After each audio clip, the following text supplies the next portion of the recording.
My name is Ian Benoit. I've loved reptiles my whole life. That's me at age 8.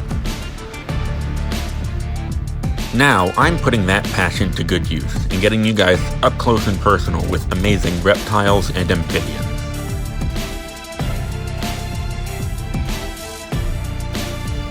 We're going to go behind the scenes to see hard-working men and women taking care of reptiles in our modern day, and I'm going to teach you guys how to take care of reptiles at home. Reptiles are severely misunderstood in our day and age. Let's change that.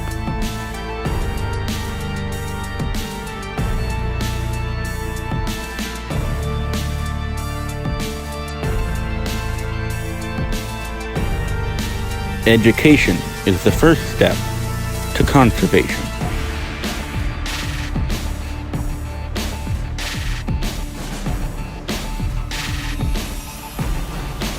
From the tiniest turtle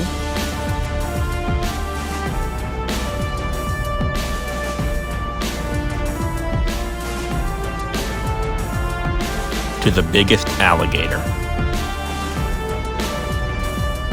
Each one deserves care and respect.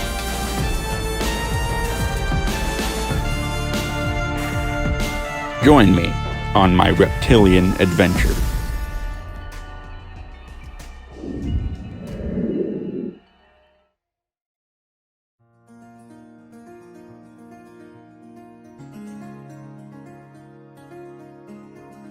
So this is the enclosure that we will be setting up today. This is specifically for a Kenyan sand boa, but you can use the same basic setup for many smaller species of snakes with a few adjustments.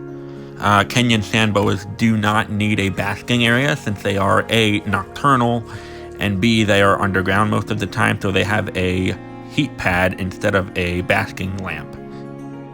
Just make sure that your snake has what it needs. Do your own research for that specific type of snake. Some of the enclosures here are pretty good, like that one there in the middle. That one would be great for most species. A 20 to 24 gallon is generally pretty good for most smaller species that are commonly kept. First, you'll need aspen shavings. This is a very common and very cheap way to add some bedding and substrate to your snake's enclosure. It can cause drying out, so the snake might need a humid hide if it's that type of species that does dry out a bit and needs a bit more of a moisture environment.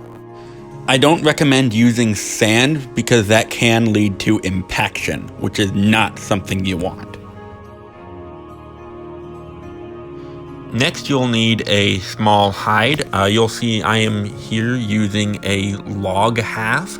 This is fine for a sand boa, but for other snakes, you'll need like a completely enclosed hide with one entrance because they like to feel secure. Sand boas, I've found, don't really need it since they're underground most of the time.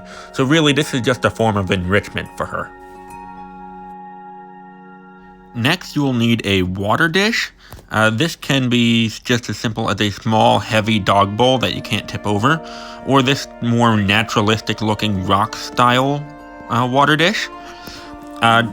Just try to keep this with water as much as possible. Always supply an animal with water, or it will die.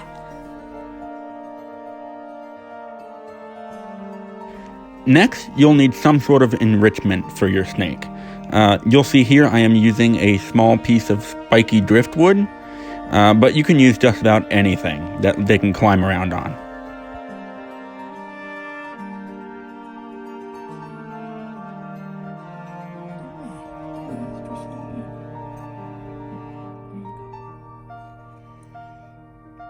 She's nice and quick for you guys.